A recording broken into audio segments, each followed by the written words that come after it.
Hi guys, my name is Kashika. Welcome back to my channel and today's video is kind of heart to heart video. कहीं ना कहीं आप कह सकते हो ये अनऑफिशियल होने वाली है कशिका ज्ञान video. If you don't no, मैंने कम्युनिटी ऐप पे शेयर भी किया था कि मैं फ्यूचर में एक सीरीज स्टार्ट करने वाली हूँ जहाँ पर मैं कुछ ऐसे टॉपिक्स के बारे में बात करूँगी जो कहीं ना कहीं इंपॉर्टेंट है मेरी ऑडियंस के लिए and I really need to address apart from just skin care, beauty and fashion. So आज मैं बात करने वाली हूँ 6 ऐसे इंपॉर्टेंट पॉइंट्स की जो आपको स्टार्ट कर देने चाहिए या फिर अब आपको सोचना शुरू कर देना चाहिए if you have cross the age of 25. इस साल 26 की होने वाली हूँ और ये सारी चीज़ें वही हैं जो मैंने खुद भी अपने दिमाग में रखी थी लास्ट ईयर जब मैं 25 की हुई थी. Because you have to think about all of these things for better future ahead. So as a family member, because I just consider you guys my family as well. So मेरी इस वाली जो audience है ना, ये वाली age group की, वो कहीं ना कहीं शायद रिलेट करेंगे. और अगर इसमें से कोई बात आपको कनेक्ट करती है, आपको फील होती है, don't forget to hit the subscribe button and the bell icon as well. Please bell icon पे हिट कर दो. आजकल पता नहीं क्या हो रहा है, मुझे डीएम्स आते हैं इंस्टाग्राम पर कि वीडियो है, हमें पता ही नहीं चली बिकॉज बेल क्लिक भी कर रखे फिर भी पता नहीं चल रही. I don't know what is happening. Make sure bell hit करके ऑल पर टिक कर देना, शायद आपको नोटिफिकेशन मिल जाए और मेरी वीडियोस आपको कहीं ना कहीं हेल्प कर पाए. So without any further ado, let's get started. Good habit number 1 is yoga slash meditation और एनी सॉर्ट ऑफ एक्सरसाइज जो आपको कहीं ना कहीं काम डाउन रखे. मैं इसके अंदर स्पेसिफिकली जिमिंग नहीं बोलूंगी, ऑब्वियसली वो भी हेल्थ के अंदर आता है, वो भी आपको जाना चाहिए अगर आपको फील होता है कि आपको जिमिंग करनी चाहिए for good health. But personally I feel like at the age of 25-26 जब हम सब जॉब वाले सिचुएशन में होते हैं, बिकॉज इस टाइम मैक्सिमम लोग नौकरी ही करते हैं, कंपटीशन इतना हाई होता है, अच्छा कमाना है, अच्छी परफॉर्मेंस देनी है, बेटर परफॉर्म करना है, अपने आप को अपग्रेड करना है, प्रमोशन के अंदर जाना है. सो उस टाइम पे इतना जब क्योस होता है, सो ऐसी जो एक्टिविटीज़ होती हैं, योगा हो गई, मेडिटेशन हो गई, वॉक्स हो गए, जो आप स्लो वॉक्स लेते हो, म्यूजिक लगा के अच्छे सॉन्ग सुनो, ये चीज़ें आपको काम डाउन करने में बहुत ज़्यादा हेल्प करती हैं. जब आप मेंटली काम डाउन होते हो ना, trust me, you glow a lot. आपका ग्लो अलग से निकल के आता है. योगा मेडिटेशन तो वैसे भी काफ़ी अच्छी होती है इवन फॉर लेडीज़. मैं खुद भी पीसीओएस के अंदर सबको रेकमेंड करती हूँ, योगा किया करो, बहुत ज़्यादा हेल्पफुल होती है. ब्रीदिंग एक्सरसाइज हो गई, कोविड का टाइम चल रहा है, इन सब के अंदर तो कपाल भाती, जो भी ब्रीदिंग एक्सरसाइज होती है ना, वो करनी चाहिए. बिकॉज ट्रस्ट में ये मेंटली हमें इतना अच्छा फील कराती है. कहीं ग्रीनरी के आसपास जाकर बैठो, प्लांटिंग किया करो. This is another activity. अगर आप इस टाइम पे अपनी मेंटल हेल्थ का ध्यान नहीं रखोगे, वो प्रेशर बढ़ता जाएगा और 30s के आते आते ना आप बहुत ज़्यादा मेंटली डिस्टर्ब हो जाओगे. सो अपने आप का सबसे पहला मेंटली ध्यान रखना बहुत ज़रूरी है. फिर आता है health and then obviously your physical appearance and all. ये प्रायोरिटी कहीं ना कहीं सेट रखो. Second thing that you have to start once you cross 25, 26 और even if I would say आपका जो 23 के अंदर बैचलर्स हो जाती है, आपका कॉलेज खत्म हो जाता है, is to find a passion as well. नौकरी हम सबको करनी है, पैसा हम सबको कमाना है. बहुत एक वाइज स्टेटमेंट मैंने कहीं से पढ़ी थी. दे ऑलवेज से कि आपको 3 चीज़ें हमेशा करनी चाहिए. एक जो आपको पैसा दे, जो आपकी किचन चलाता है, जो आपको दाल रोटी लाकर देता है, आपकी जॉब जहाँ से आपकी सैलरी होती है. दूसरी, आपको कुछ ऐसा करना चाहिए जो आपके दिल को खुश रखे, like anything which is related to your passion. And third, आपको कुछ ऐसा करना चाहिए जो आपको क्रिएटिव बनाए रखे. Now second and third thing can be common as well कि आप कुछ ऐसा कर रहे हो जो आपकी क्रिएटिव फील्ड के अंदर भी आता है. लेकिन apart from your regular 9 to 5 job या बिजनेस, आप जो भी करते हो ना कुछ अपना छोटा मोटा पैशन बना के रखो या फिर कुछ भी एक ऐसी चीज़ रखो जिसको करने से आपको बड़ी खुशी मिलती है. चाहे पॉट्स को पेंट करना हो, DIY क्राफ्टिंग करनी हो, साइकिलिंग पर भी जाना हो. मतलब 2-3 चीज़ें ऐसी होती हैं जो आपको कहीं ना कहीं पैशनेट भी बना के रखती हैं. आइदर फॉर योर हेल्थ, काफ़ी लोगों को पैशन होता है जिम जाने का, अपनी हेल्थ बनाने का. काफ़ी लोगों को पैशन होता है कि कहीं ना कहीं से हम क्रिएटिव साइड में कुछ करें. आजकल social media is free, account बनाने में कोई पैसे नहीं लगते. लॉकडाउन के टाइम पे इतने क्रिएटर्स निकल के आए विच आई एक्चुअली लाइक. लोगों ने अपना कहीं ना कहीं क्रिएटिव साइड इवॉल्व किया, उनका भी मेंटली एक रिफ्रेशमेंट हो जाता है.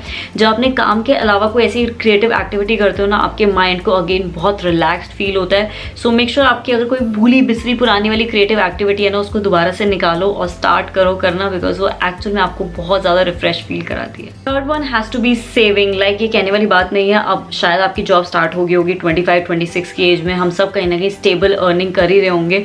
सो इस टाइम पे बहुत ज़रूरी है कि आप एकदम अंधे होके मत उड़ाओ पैसे. हमेशा क्लियर रहो कि मेरी 100 जितनी सैलरी आती है उसमें से 60, 50, 70 मैक्स किया करो, 50 से अबव सेव करने की कोशिश करो. चाहे अगर आपके पास फाइनेंशियल प्रेशर, आपको बहुत ज़्यादा आपके खर्चे भी होते हैं, लेकिन स्टिल 10% निकालो, 20% आपके ऊपर डिपेंड करता है, वो मैं नहीं जज कर सकती. लेकिन एक पर्टिकुलर परसेंटेज निकाल कर रखो कि मुझे इतनी सेव करनी है. और इसका सबसे बेस्ट ऑप्शन होता है हमेशा अपने 2 अकाउंट्स रखो. एक अकाउंट जिसके अंदर आपकी सैलरी एंड ऑल होती है और एक आपका जो सेविंग काइंड ऑफ अकाउंट होता है जिसके अंदर आप पैसे डालते जाते हो, और उस अकाउंट का कभी भी कोई क्रेडिट कार्ड मत बनवाया करो, बिकॉज अगेन उसका आप कार्ड बनवाओगे तो आप स्पेंड भी करोगे।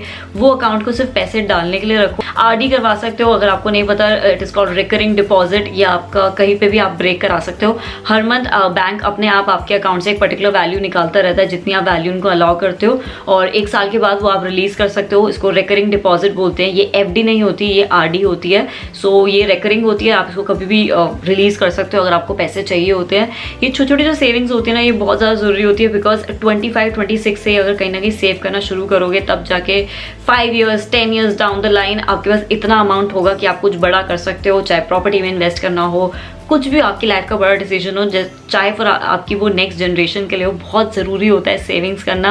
मैं भी अब जाके कोशिश करती हूँ अच्छे से अच्छा अमाउंट सेव करूँ, because you never know, life में लास्ट में पैसा ही काम आता है। And it is very important कि आप ओवरऑल फाइनेंशियली अगर इंडिपेंडेंट हो रहे हो, तो आप इतनी भी सेविंग करके रखो कि आप फ्यूचर में भी फाइनेंशियली इंडिपेंडेंट रहो। नेक्स्ट थिंग जो आपको स्टार्ट कर देनी चाहिए वंस यू हिट 25 और प्लस, बिकॉज इससे इस तक आते आते क्या होता है, पिगमेंटेशन, सन एक्सपोजर की वजह से स्किन डल बहुत ज़्यादा हो जाती है, fine lines, early signs of ageing, wrinkles बहुत जल्दी आना शुरू हो जाते हैं। कहते हैं ना, ज़्यादा टेंशन मतलब झुर्रियाँ पड़ जाएंगी, और इस एज में तो वैसे ही बहुत ज़्यादा टेंशन होती है करियर की, शादी की। सो इन सब टेंशन की वजह से हमें फाइन लाइंस भी बहुत जल्दी आनी शुरू हो जाती हैं। सो एक ऐसा स्किन केयर इंग्रेडिएंट जो मैं सबको बोलूँगी उन सबको स्टार्ट कर देना चाहिए। अपार्ट फ्रॉम सनस्क्रीन यूज़ करना बहुत ज़रूरी है, but one ingredient which is very important at this particular age is retinoid. So this particular one is the Dermaco 2% Gran Active Retinoid Serum. This particular one is especially for fine lines and wrinkles. डरने वाली बात नहीं है, Gran Active Retinoid सुन के डरो मत कि क्या खतरनाक सा नाम है। It is a next generation of anti-aging active. ये काफी potent formulation है। In fact, it is safer than retinol because ये retinol जैसी परफॉर्मेंस देता है, लेकिन आपको इरिटेशन कम देता है as compared to retinol. So definitely आप इसको इंक्लूड कर सकते हो अपनी स्किन केयर रिजीम के अंदर, अगर आप एंटी एजिंग स्किन केयर के ऊपर वर्क कर रहे हो, if you have sensitive skin as well. Just in case you don't know, retinoid क्या होता है, ये विटामिन ए का एक पोटेंट इंग्रेडिएंट होता है। विटामिन ए जो होता है आपको कैरेट्स के अंदर मिल जाता है, इसलिए बोला जाता है कैरेट्स खूब खाया करो। बट अपार्ट फ्रॉम इट हमें स्किन केयर के अंदर भी ऊपर से विटामिन ए चाहिए।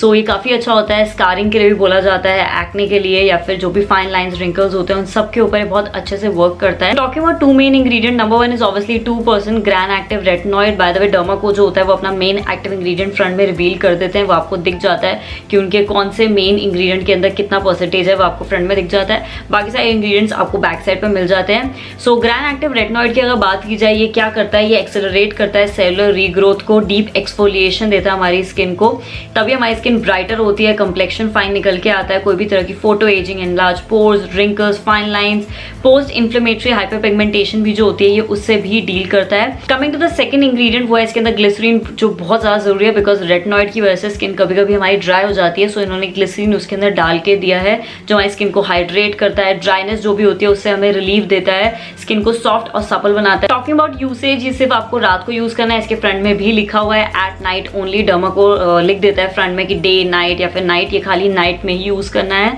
सो खाली आपको पी साइज अमाउंट लेना है, पी साइज जो मटर का दाना होता है उतना अमाउंट लेके अच्छे से फेस के ऊपर डॉट करके फिर आप मसाज कर सकते हो। क्रीमी टेक्सचर है इसका, फटाफट स्किन के अंदर चला जाता है। एंड मेक श्योर इसके बाद आपको रेटिनॉल, रेटिनॉइड बेस्ड प्रोडक्ट ना यूज करो। ऑल्सो डर्माको के जितने प्रोडक्ट्स होते हैं वो साइंटिफिक इंग्रेडिएंट्स से बनते हैं, so they are very safe and effective. And plus this particular one is sulphate, paraben free, DYE free and mineral oil free as well. So just in case you are interested, मैं नीचे link दे दूंगी इसका description में, आप जाके check कर सकते हो। मेरा कूपन कोड भी वर्क करता है इनकी वेबसाइट के ऊपर, which is Kashika20 for extra 20% of. Coming to point number 5, which you have to include once you turn 25 plus, because इस टाइम तक आते आते हम फाइनेंशियली कहीं ना कहीं थोड़े बहुत इंडिपेंडेंट हो जाते हैं। छुट्टी हम थोड़ी बहुत ले सकते हैं, बिकॉज अब वो एग्जाम वाला शेड्यूल नहीं होता। अगर नहीं ले सकते तो आई एम सॉरी, कुछ लोगों का बिल्कुल ही स्ट्रिक्ट शेड्यूल होता है, but still if you can make some time out, make sure you go out and explore करना, एक ब्रेक लेना, एक छोटी सी स्टेकेशन या फिर जर्नी या फिर ट्रिप पर जाना इतना ज़्यादा ज़रूरी होता है। माइंड हमारा रिलैक्स होता है, हमें कहीं ना कहीं ब्रेक मिलता है, हमारी डे लाइफ के शेड्यूल से हम कहीं दूर जाते हैं, हमें बेटर फील होता है, मेंटली काफ़ी अच्छा होता है, रिलैक्स्ड फील होता है। And it's very important, like इससे अगर आप एक्सप्लोर करना स्टार्ट कर देते हो तो आपको खुद भी फील अच्छा होता है कि आप एक पर्टिकुलर एज तक आपने ये जगह एक्सप्लोर कर ली है। ऐसा नहीं आपको खाली इंटरनेशनल ट्रिप्स पर जाना है, महंगी महंगी ट्रिप्स करनी है, ऐसा नहीं है।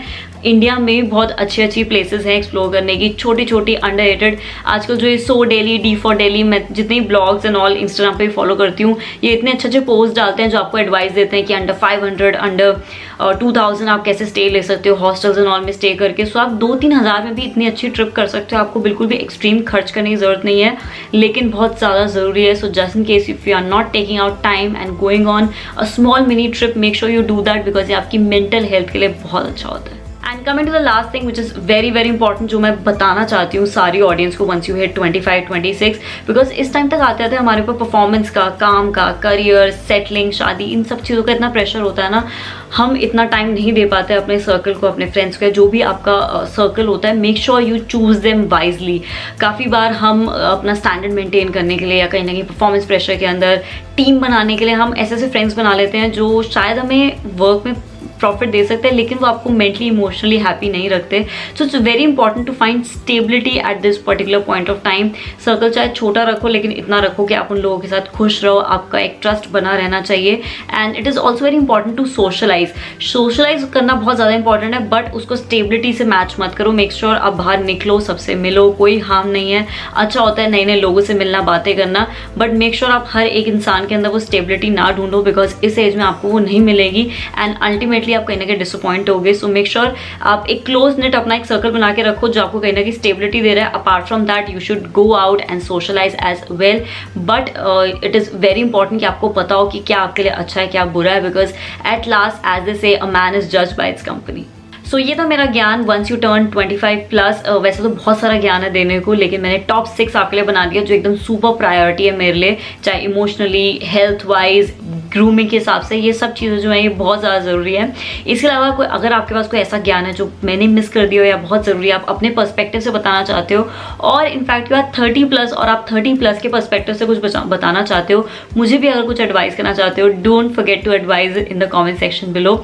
अपना भी कहीं ना कहीं ज्ञान शेयर करो, मुझे बहुत अच्छा लगता है जब मैं आपका ओपिनियन या फिर आपका पर्सपेक्टिव देखती हूँ, एक नया पर्सपेक्टिव देखने को मिलता है। सो काफ़ी अच्छा लगता है। कमेंट सेक्शन को ऐसे वेस्ट मत किया करो लड़ाई झगड़े में या फालतू में कुछ नेगेटिव लिखने में, एक दूसरे की हेल्प करो, अपना कहीं ना कहीं पर्सपेक्टिव शेयर करो, एक हैप्पी पॉजिटिव एनवायरनमेंट क्रिएट करो। एट लास्ट इस एज तक आते आते being positive, it is very very important. So I hope you find this video very very helpful. I see you next time. Bye bye.